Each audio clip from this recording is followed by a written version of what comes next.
नमस्कार दोस्तों, आप सभी का स्वागत है एमएसएससी नोट्स में। तो दोस्तों, आज हम लोग अलंकार पढ़ने वाले हैं और उसकी पढ़ेंगे ट्रिक। कोई परिभाषा नहीं बताऊंगा आप लोगों को, कोई नियम कानून नहीं बताऊंगा, छोटी छोटी ट्रिक्स बताऊंगा जिसको पढ़ते ही चुटकियों में आप उन अलंकारों को सॉल्व कर ले जाएंगे। छोटा सा वीडियो होगा लेकिन बहुत ही ज्यादा हेल्पफुल होगा, और कभी भी एग्जाम में उससे रिलेटेड एग्जांपल्स मिल गए तो आप करके ही आओगे। तो वीडियो अच्छा लगेगा, लाइक जरूर करिएगा। पहला पार्ट होगा वीडियो का, सेकंड पार्ट तभी आएगा जब आप ज्यादा से ज्यादा लाइक करेंगे और दोस्तों को शेयर करेंगे। ठीक है, तो चलिए शुरू करते हैं। सबसे पहले बात करेंगे दोस्तों उपमा अलंकार की। उपमा अलंकार को पहचानने का तरीका, कोई परिभाषा नहीं बताऊंगा, सिर्फ एक तरीका बता देता हूं, ध्यान से सुन लो।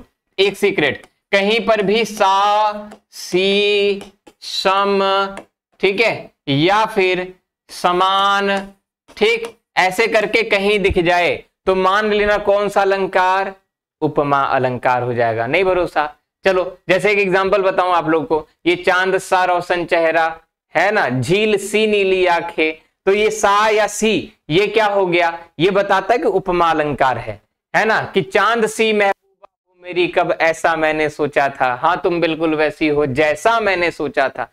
तो ठीक है, तो ये सा, चांद सी महबूबा, तो यहां पर सा या सी ये क्या है, उपमा अलंकार का उदाहरण। और समझो, जैसे आरसी से अंबर में आभा सी उजियारी लगे, ठीक है, छतरी का वक्ष शैल के समान था। ठीक है, उसके बाद देखो और क्या कह रहा है, मुख बाल रवि सम, यहां पर सम आ गया, इसका मतलब उपमा अलंकार हो गया। ठीक, और देखो विद्रुम से अरुण अधर बोलत मुख मधुर मधुर, तो यहां पर से दिखा। ठीक है, उसके बाद खिली हुई हवा आई फिरकी सी आई चली गई, सा या सी आ गया। कोटि कुलिस सम वचन तुम्हारा, सम आ गया। पर्वत सा, यानी कहीं पर भी सा या सी दिखेगा किसी भी एग्जाम्पल में। आप अपनी किताब खोलोगे इस क्लास के बाद, उसमें उपमा अलंकार के उदाहरण देखोगे, कहीं भी सा सी सम 100% दिखेगा, मान लेना उपमा अलंकार है। एग्जाम में क्लियर करके आएंगे। सिंधु सा विस्तृत, सा आ गया। ठीक है, अब चलते हैं हम लोग अपने अगले अलंकार की तरफ। एक एग्जाम्पल और देख लो, ठीक है, बस यहां पर हाथी सा टीला। ठीक है, अगला उदाहरण या अगला अलंकार देखते हैं। ठीक है, उत्प्रेक्षा अलंकार के बारे में समझेंगे, ट्रिक समझेंगे कि उत्प्रेक्षा अलंकार को कैसे जाना जा सकता है। उससे पहले मैं आप लोग को बता दूं कि जो भी बच्चे हमारी कंप्लीट हिंदी की किताब चाहते हैं या पीडीएफ नोट्स चाहते हैं, कि अगर किताब आउट ऑफ स्टॉक हो जाती है तो पीडीएफ नोट्स अवेलेबल होते हैं, या कंप्लीट कोर्स चाहते हैं जिसमें सारे टॉपिक्स हो, कवर हो, तो आप नीचे हुए जो नंबर देख रखा है स्क्रीन पे, इस पे कॉल करके या व्हाट्सएप पर मैसेज करके हिंदी की किताब या पीडीएफ के लिए बोल सकते हैं, हिंदी फुल कोर्स के लिए जानकारी प्राप्त कर सकते हैं। ठीक है, और इसी के साथ देखें उत्प्रेक्षा अलंकार की ट्रिक क्या होगी। उत्प्रेक्षा अलंकार की ट्रिक, तो कभी भी कहीं भी जनु जन जानो मनु मन मानो जनहु मनहु, फिर से सुनना, जनु जन जानो जनहु, मनु मन मानो मनहु, इनमें से कोई भी एक वर्ड अगर एग्जाम्पल में दिख गया, इसका मतलब उत्प्रेक्षा का है वह एग्जाम्पल। देखना, देखो कैसे, सोहत ओढ़े पीठ पर श्याम सलोने गात, मनहु नील मणिशैल पर आतप पर्यो प्रभात, तो मनहु दिख रहा है यहां पर। चमचमात चंचल नयन बीच घूंघट पर छीन, मनहु, मनहु यहाँ पे चंदा मामा भी होना चाहिए, टाइपिंग एरर है। मनहु सुर सरिता विचल जल उछरत जुगमीन, फूले काश सकल मही छाई जनु रसा ऋतु प्रकट बुढ़ाई, तो जनु आया। अगला देखो और एक आध दो एग्जांपल्स देख लें। ठीक है, एक आध दो एग्जांपल्स और देख लें। देखें, जैसे ले चला मैं तुझे कनक ज्यों भिक्षुक ले स्वर्ण झनक, चित्रकूट जनु अचल अहेरी, चित्रकूट जनु अचल अहेरी है। ठीक है, उसके बाद जैसे उस काल मारे क्रोध के तनु कांपने लगा उसका, मानो हवा के जोर से सोता हुआ सागर जगा, लट लटकन मनु, मनु दिखा। तो समझे कि किसी भी उदाहरण में अगर मनु मन मानो जनु जन जानो ऐसा कहीं भी दिख जाएगा किसी भी एग्जाम्पल में, तो मान लेना किसका एग्जाम्पल है, उत्प्रेक्षा अलंकार का है। किसका है, बोलिएगा मेरे साथ, उत्प्रेक्षा अलंकार। बहुत सुंदर, बहुत बढ़िया। आगे देखो, अब हम लोग पढ़ेंगे अतिशयोक्ति। अतिशयोक्ति समझते हैं ना, अतिशयोक्ति, हाँ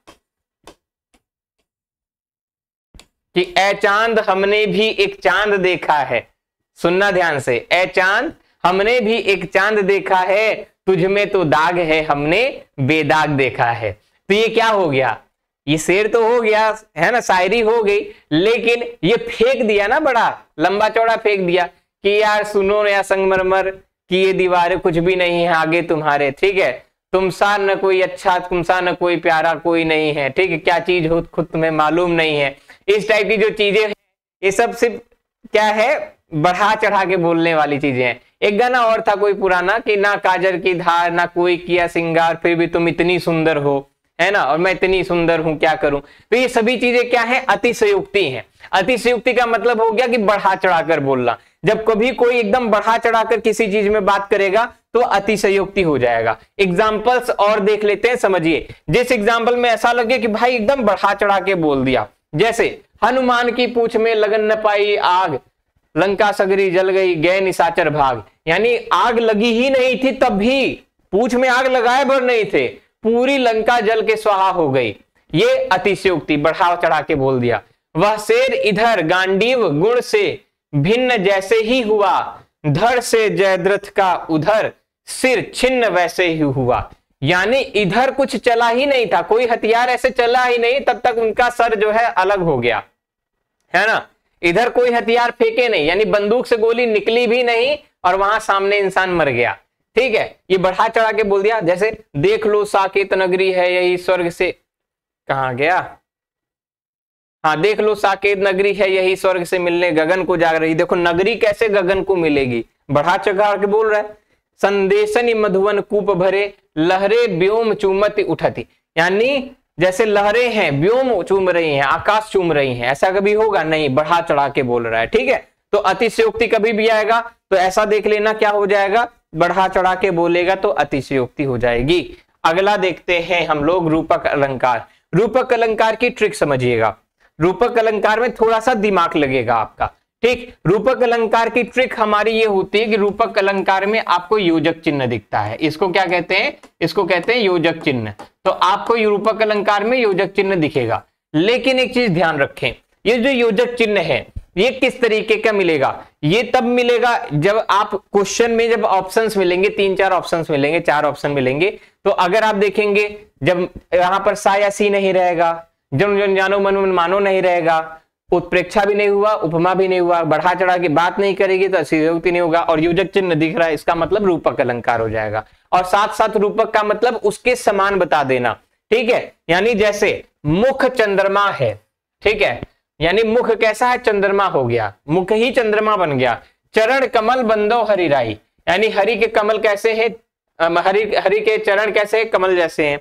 वीति विहावरी जागरी अंबर पनघट में डुबो रही ताराघट उषा नगरी।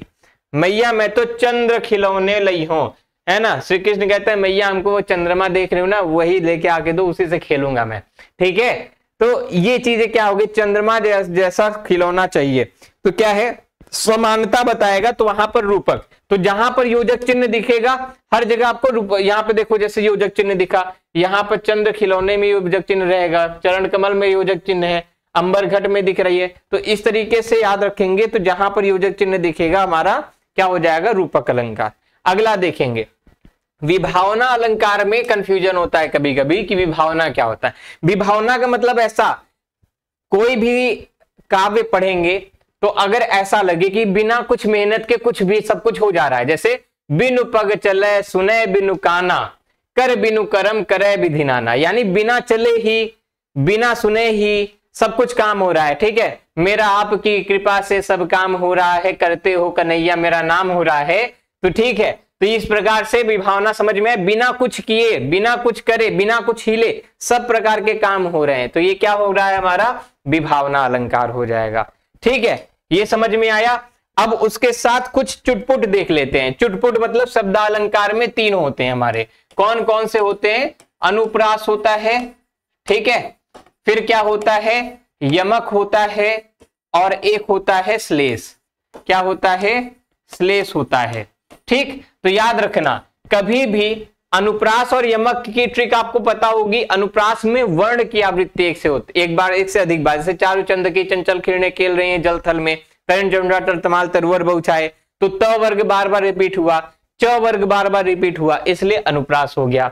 यमक की बात करेंगे, जहां पर वर्ण रिपीट हो, सब वर्ण के साथ साथ शब्द रिपीट हो और अर्थ अलग अलग है, जैसे कनक कनकते सगुनी मादकता अधिक है। एक कनक का मतलब क्या हो गया, धतूरे से, और एक कनक का मतलब क्या हो गया भैया, सोना से। ठीक है, जहां पर शब्द की आवृत्ति एक से अधिक बार हो, अर्थ अलग अलग हो, यमक अलंकार। जहां पर वर्णों की आवृत्ति एक बार हो, अर्थ अलग अलग हो, वहां पर अनुप्रास अलंकार। श्लेष में क्या होता है कि एक ही बार आता है, कोई भी शब्द एक बार आएगा, जैसे सुबरन को ढूंढत फिरेत कभी व्यभिचारी चोर, या पानी गए न उबरे मोती मानुष चून। तो पानी एक बार आया, लेकिन उसका अर्थ अलग अलग जगह पे अलग अलग, यानी अलग अलग कंडीशन पे अलग अलग होगा। ठीक है, तो ये चीज, तो श्लेष का मतलब होता है चिपका हुआ, श्लेष का मतलब चिपका हुआ, यानी एक ही बार आएगा और अलग अलग अर्थ देगा। ठीक है, तो ये थी हमारी आज की क्लास। ये पहला पार्ट समझ लो अलंकार का, क्योंकि सारे अलंकार कवर नहीं हो पाए, इसमें कुछ अलंकार छूटे। मेनली मेरा ये मोटिव था, तो जो एग्जाम में बहुत ज्यादा पूछा जाता है उसको मैं करा दूं। तो कैसे लगी वीडियो ये कमेंट करके तो बता ही दीजिए। फिर शर्माना किस बात का, फीडबैक जरूर दीजिएगा। देखो फीडबैक देना जरूरी होता है, अच्छी लगी बुरी लगी गरियाना हो तो गरिया लीजिएगा। ठीक है, अगर अच्छी लगी होगी तो तारीफ भी थोड़ी सी कर दीजिएगा। ठीक है, और ज्यादा अच्छी लगी हो तो लाइक करिए, दोस्तों को भी भेजिए और उनको भी पढ़ाइए कि पढ़ो भाई, देखो ऐसे होता है काम। ठीक है, बाकी मिलते हैं अगली वीडियो में, तब तक के लिए सभी को बहुत बहुत धन्यवाद। नमस्कार, जय हिंद।